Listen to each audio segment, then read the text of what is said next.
Nigeria's debt stock has been on the rise since the country secured a debt pardon from her foreign creditors in 2006. Well, the country's debt stock now stands at 21.7 trillion naira. Within the space of 6 months, between June 2017 and December 2017, Nigeria's debt stock jumped by 10.6% from 19.7 trillion naira to 21.7 trillion naira. Now, in 2017, alone, the federal government borrowed 4.37 trillion naira from both foreign and local creditors. The World Bank recently expressed concerns over Nigeria's increasing debt burden as the country now spends about 63% of its revenue on debt servicing alone. And data from the Debt Management Office, the DMO, revealed that the federal government spent the sum of 1.48 trillion naira on debt servicing alone in 2017. Now, the World Bank says it is worried that Nigeria might not be able to sustain the trend and the economy may go down. Well, joining us via Skype is a financial expert, Nnaemeka Obiariri. Good morning and thanks for joining us, Nnaemeka. Good morning, Ngozi. Thanks for having me. Yes, always good to see you. Is this a security threat to Nigeria when we're owing so much and we have to use so much of government's revenue to service the debt? 1.48 trillion to service the 2017. Okay, that's a lot. Ngozi, debt itself is not a bad thing. Leveraging is not a bad thing. Yes. Borrowing to fund critical infrastructure development, borrowing to fund production is not bad per se. But the major challenge we have here is the reason for raising such debts, the applications of such debts, and our capacity to be able to service and repay those debts on maturity. The major problem we have here is that most of these borrowings are done to service consumption. Most of these borrowings are not tied to projects and for productive purposes. One of the only borrowing so far by the federal government of Nigeria that is tied to specific projects is the Sukuk bond. The Sukuk bond of 100 billion naira was borrowed. If you travel across the length and breadth of Nigeria, you will see the impact of that Sukuk bond. You will see milestones on the roads where that Sukuk bond proceed was applied to develop those roads, which is very, very good. But the major problem is that most of the loans that we have today cannot be specifically tied on any project.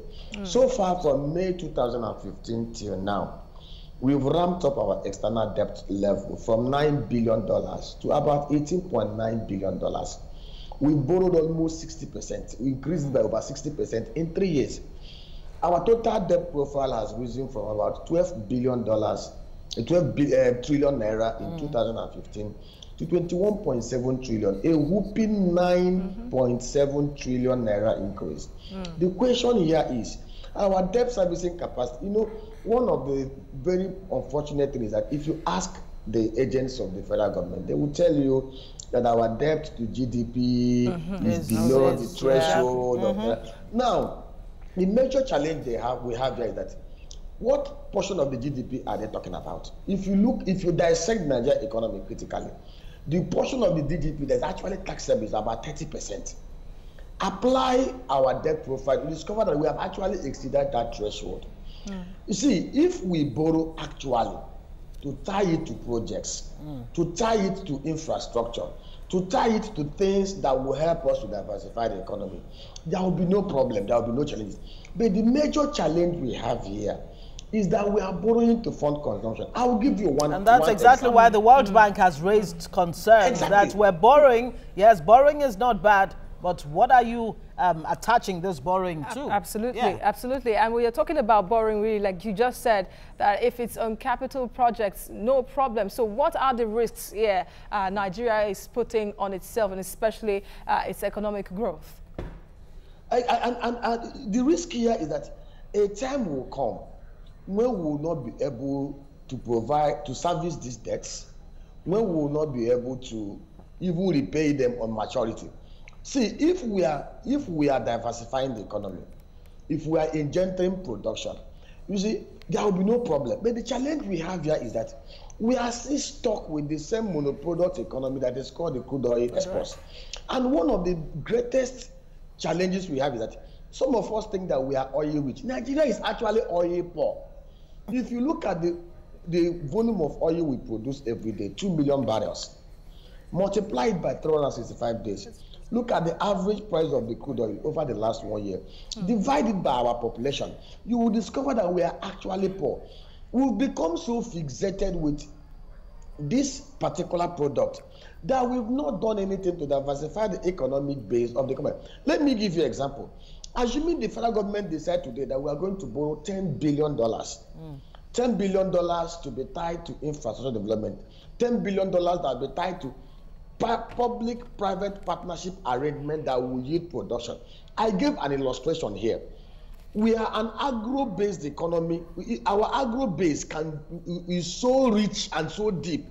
Our solid mineral base is so rich and so deep that if we can apply most of these funds that we borrow, if we say today we are borrowing $20 billion as government counterpart funding under a PPP arrangement to develop the solid mineral industry, to develop the agriculture and agro-based industry. Because I tell you, in the next 3 to 5 years, we will have generated over 5 times the amount of monies we borrowed to repay this loan and they help diversify our productive base. But the challenge we have here is that we are borrowing to fund consumption. Yes, let me give you an instance. Let me jump in very quickly because of time. Kemi Adeosun, the finance minister, has said, look, she's insisting that, you know, the debt to GDP is no problem at all. That as a matter of fact, the strategies that government has in place are really working in terms of, number one, they're plugging the leakages and they're using technology actually to, drive revenue management. And then the $2.05 billion that's owed will be converted to Naira and used to redeem the more expensive debt. So these strategies really, she's saying these strategies will work. Do you think they will or they're working at all? Because I will ask you this question. Yeah. You know, I am so shocked that the Honorable Minister will claim in public that they are plugging leakages. Because I will give you one illustration. The public sector wage bill, as at May 29, 2015, was at about 1.4 trillion naira. Because as I talk to you, less than 3 years after, the public wage bill has gone up to about 2 trillion naira.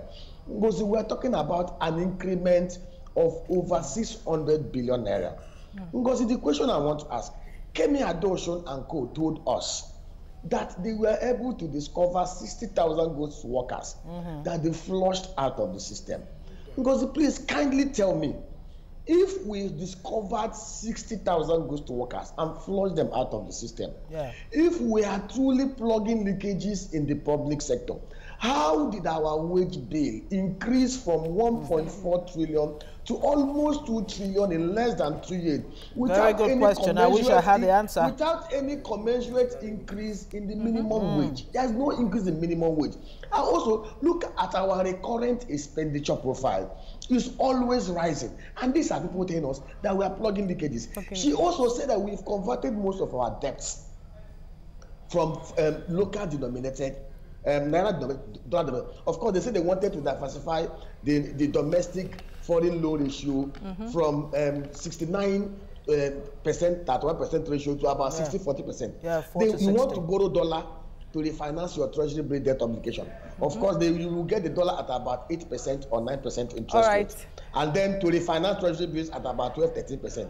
There's no significant impact on this. The problem was, okay, what is even the source of the debt repayment of the dollar you're borrowing? We are assuming that oil will remain at $70 per barrel. That is the assumption. All right, Nneka, we will have to end it there because even that is not even sure anymore. The one is that it will be hovering around 65. Yeah. Thank you very much, Nneka Obieri, financial expert. Thank you for your analysis at this time. You're welcome. Thank you very much. Thank you very much. Okay.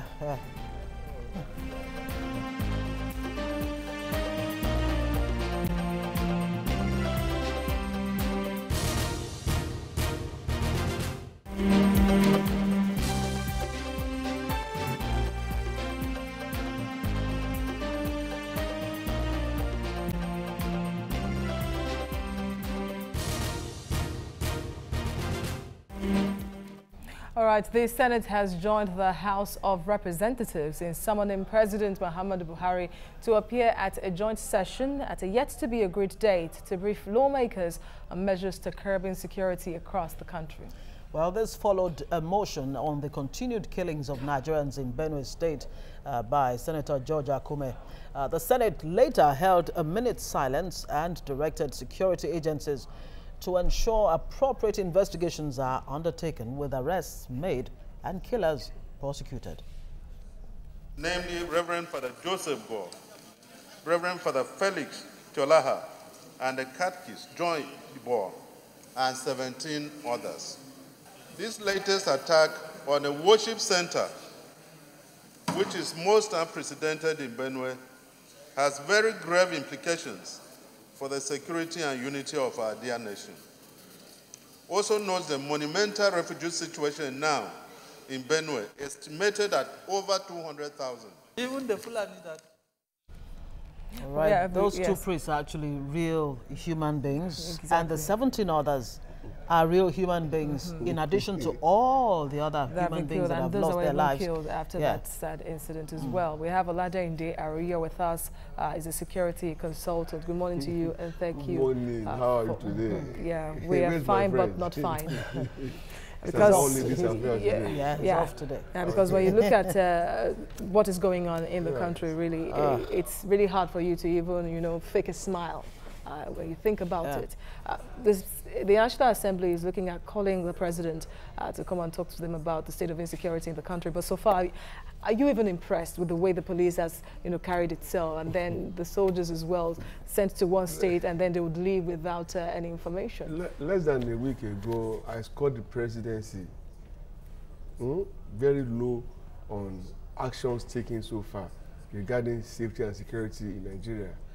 What I don't understand is that these killings, they've continued to be very consistent. And we're not talking of goats or cattle. We're talking of human beings like you and I, men and women like you and I. The last of that happened involving the two Catholic priests and 17 others, again, brought so much fear onto me, because I was like, oh, they could even go into a church while the service was going on to murder people. What offense could they have committed at that instance? Or was it a reprisal or what? And they did another one. And right after that. As we are talking now, I can bet you more people are still being mindlessly murdered. And how can Mr. President answer to these questions? Yes, so the Senate, the National Assembly, they're looking at a joint session where President Buhari will be, made to answer questions. And the IG too. Yes, you see, it has the question that people are already asking is, will the president will he even show up to start with? Since the IG had the idea behind summoning him when he's not going to show? For me, summoning him is just akin to wanting to seize the moral high ground from him. You understand? Here is a Senate that has been so badly scored by the people since they came to power. They've not been known for any landmark activity or action which will boost our democracy or enhance the lives of the people. So the president probably, certainly walked into their trap, and they're going to be hammering him by inviting him. The point is, what is he going to tell them? What new thing has come into his knowing, which wasn't there before, that will go and tell them? Okay, is it not the same IG that is sent to Benue and who was reported not to have stayed in Benue? Of course, there were releases or stories later saying that Benue was not just Makurdi, that it was moving around the various flashpoints of the crisis. And of course, they also went to Nasarawa and other adjoining states. But the point is, we don't seem to have the political will or determination to put all of these things to an end. And it's annoying. And the Senate President has said, look, it's no longer about herdsmen, farmers. No. It's now herdsmen this is banditry. Against who? This is banditry. Every other person. Absolutely. We began from Boko Haram, came up to herdsmen. Now this is sheer banditry. And are we even sure, really, that these people, so-called herdsmen, are not even Boko Haram members masquerading as such? We had said that before. Because it seems they are attacking religion, they are attacking education. And then what Boko Haram means is Western education forbidden. is forbidden. So if you translate that, you can connect what you are saying and make good sense out of it, which I found very unfortunate. But my own problem here is this. One of the joys that we had, that we were voting a retired general, a trained warrior, a trained fighter, who knows the arts of managing wars, battles, and crises.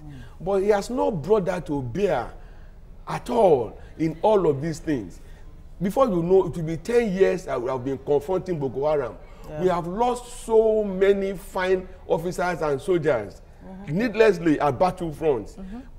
Wives have become widows, children have become orphans, and nobody is thinking in that regard. And every day, more people are getting killed, more are getting maimed. And yet, just yesterday, the president has been making more statements about the herdsmen, trying to make sense or help us make sense of it. In Bauchi, he said that, look, there are people who are sponsoring these herdsmen, and they're trying to divide Nigeria and Nigerians. He's just saying that. I have said that 5 years ago. Okay? He's not saying anything new. I was expecting him to give us affirmative action, that we put all of these things to an end, and to a quick end for that matter. We are fighting a civil war, whether we like it or not. It seems some of damage too is happening because some would say because of his body language, or somehow his inaction. He came out after a long time, to say that the IGP did not obey his order of going to Benue State. And then the IGP went with the same president to Bauchi State instead of heeding the call of the National Assembly. Let me tell you, the situation at hand is beyond the police. The police, they're not trained to fight Soldiers wars. were sent. Soldiers were sent. Operation Ayim Akpatuma was put in place. Yes. And then lawmakers and other indigenes of Benue State came out to say that the soldiers left without any form of information. So what do we make of that? Let me also tell you, these things, they keep becoming increasingly complicated. The same soldiers, they were back in Benue State. Just last week again, they set ablaze a whole community because one of them was killed. The question is, was he killed by the natives, or he got lost in the midst of a crisis? Even if he was killed by the natives, was that action by soldiers? Their reactive action. Yes. You were sent there to go and protect these people, and you took them on yourself. You pronounced them guilty and delivered such a dastardly and was there an investigation? And wicked and obnoxious judgment on them. Was there an investigation to find out if truly the people killed the soldier, why they did it? They constituted themselves into the authority that investigated, also prosecuted them, and then did judgment on them. It's unheard of. It's not right. Okay, the Senate in trying to help out when Ike Ekweremadu stood in for the Senate president while he was abroad, said, look, we're ready to shut down the Senate in order to help President Buhari find solutions, lasting solutions to the problem of herdsmen. That is making mountain out of a molehill. They don't have to shut down the National Assembly for crying out loud. Does that seem like blackmail? That means sheer blackmail. Like I told you, they only want to seize the moral high ground for Mr. President because they've seen him as a weakling anyway, and they're giving that to him. Let me tell you, this is the first time in my life that I'm seeing an assembly, National Assembly, where the ruling party has majority, yet the minority effectively tamed them. They dictate the tempo, they decide what they do there. Yesterday you watched TV when they raised the issue of impeaching Mr. President. Yes. I mean, and you begin to wonder, were they elected for just these mundane purposes? Remember when they were elected, when the assembly was inaugurated, the president sent in 3 bills to them. One on taxing people who have jets and hotels. Another one on giving the poorest of the poor 30,000 naira per month. And I think another one on the special kind of court to try people caught in corruption. What happened? Those bills were jettisoned. I mean, these are things that were seen to be very needful. You just considered our economic situation now in the last segment. And I became very scared because President Obasanjo, before he left, wiped up our debt completely. And in how many years now? We have acquired far more debts. that cannot be traced to any productive venture, which of course would have been able to generate enough resources to pay back the loan. Now, the president just, that's the row. It even caused the row at the National Assembly. The buying of the kind of jets from the US, and the lawmakers saying that the president did not get permission from them. I am not going to blame Mr. President. Look, it's an open secret that there is no unity between the presidency and the legislature. It's not a secret. Everybody knows all of that. Even appointment of people to work with him for so long have been put on hold. Magu of EFCC remains in acting capacity till now. Almost 3 years. The MPC committee took a long time to set up. So we can't go, we'll be wasting quality time to start mentioning one by one. But can you really do the right thing the wrong way? If we say that is this no love lost between the executive and the legislature, should we now jettison what the Constitution recommends in terms of the processes of governance and government? Let me tell you, we are facing an unusual times. This is a time, as I said before, that we're in a war situation.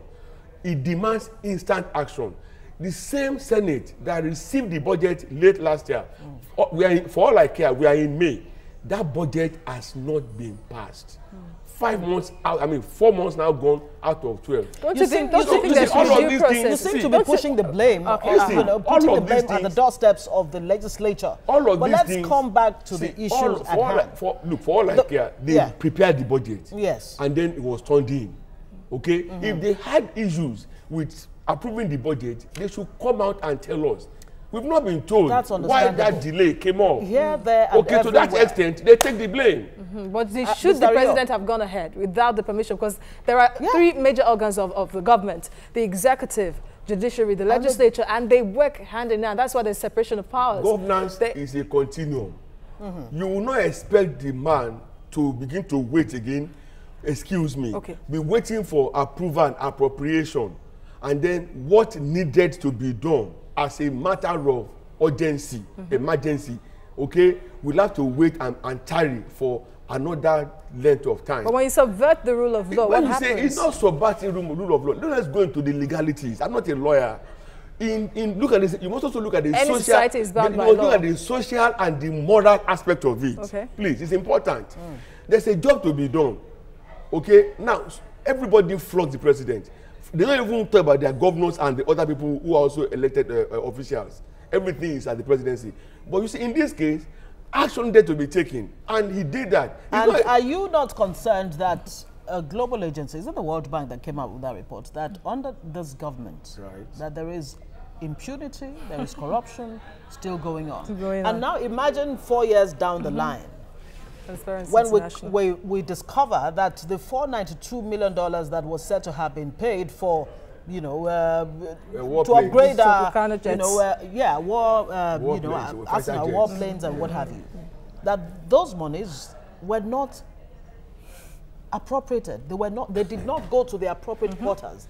And then the same Nigerians will shout themselves hoarse and say, why did the National Assembly not do anything? Because it had a role of checks and balances. Remember the embarrassment of smuggling money during the Jonathan administration to get extra judiciary or constitutional spending. I'm never going to support that. I would have expected that it would have caused a letter to be written to inform them, perhaps which has happened after the fact. Like in an organization, you're not the MD, you are a manager somewhere, you needed to get approval for something before it could be expended money upon. Because of the urgency, you now had to maybe through, they call it environment, use money. But I don't think in this case that was done. The money that belongs to the federal, state, and local government. It remains an illegality. It is not done. Especially now that a foreign agency is now calling our attention to that. And that was what I was saying earlier. One of these things make us look like a laughing stock before the eye of the world. We must also remember that the world now is a global village. Before you do anything in your own corner of the globe, the whole world gets to know about it. We can no longer continue to misbehave and believing that it is our enclave. No, the whole world is watching. We must get our games right. Okay, back to the issue of the herdsmen. Now, we're trying to make sense of what kind of response the president will give or have for the National Assembly if he does, you know, show. The president in Bauchi, I keep referring to that, said that he himself could have ended up a herdsman. You know, that the only problem, what has differentiated him from your typical killer herdsman is education, right? And I recall not too long ago, Dolapo Awoshibajo, the wife of the vice president, actually said, look, if we read more, if we went into our books more, Boko Haram, herdsmen killings and all of that would not even be happening at all. Illiteracy is a trait that runs between the three of them. Absolutely, that's my point. You see, the mobile nature of people who grew into becoming herdsmen, there's a word they use to describe them. Nomadic. Nomadic. Nomadic. The nomadic nature made it difficult for them to have meaningful education. I remember President Jonathan went into all of these things. It did not work. So much money was thrown into it, not much was gained. Again, it now becomes a fundamental thing that we have to now go back to the drawing board, like most things in Nigeria, which again will take us back to the demand for restructuring, if we like it or not. Because those segment of the people, they lack education. There are things you will not ordinarily do because education has made you to know. But then what effort has this present administration done really to promote education across board? Across board, none, I would say. Because the president was quick to say that many young people in Nigeria don't want to go to school. I'm a well-informed Nigerian. I'm not just anybody on the street. I cannot see any, I don't know of any, and there's none in the public space that we can say, oh, this is one. So we have identified the problem, and we've identified... Unfortunately, again, the efforts by Regular Jonathan, if I were to have been in their shoes, we'll call people to go and review it, examine it, see what challenges they had, why it failed. Okay, change the game, change the narrative, and then let it run again. So now we know the problem, and we seem to know the solution, but we're not applying it one bit. So where do we go from here if we're really going to find a lasting solution to the herdsmen killing, so that we don't wake up tomorrow and it's the same thing? We're still turning the pages of newspapers. And actually, I recall the case, the two kingpins of Boko Haram. Let's just digress very quickly. We should round this off very shortly. Two of them actually crying out, making a call to their colleagues who are still fighting in the Boko Haram frontiers that, look, surrender your arms. It's not worth it. Let's go and get educated. I heard those men. Of course, they were speaking in the language of Borno, but it was translated. I also saw the video. You saw that? What I want to tell you is this. The people, either the officers or the front men fighting for Boko Haram, they were wrongly miseducated. Mind my word now. Wrongly and miseducated. I'm promoting negativity raised to power 2 now. So what that means is there was a vacuum, okay? And nature avoids vacuum. Because it's not like in the house where you don't train your child or teach or say to them the appropriate things in the house. Outside the home, friends and the general public will feed them the wrong things, and that will remain in their head. So they must go back and begin to, see the possibility of reprogramming the minds that have been so programmed. Less talk, more action? Yeah, man. Yes. Olade Ndior Ariyo, security consultant, thank you so much for always doing this with us. I'm home any day. Thank you.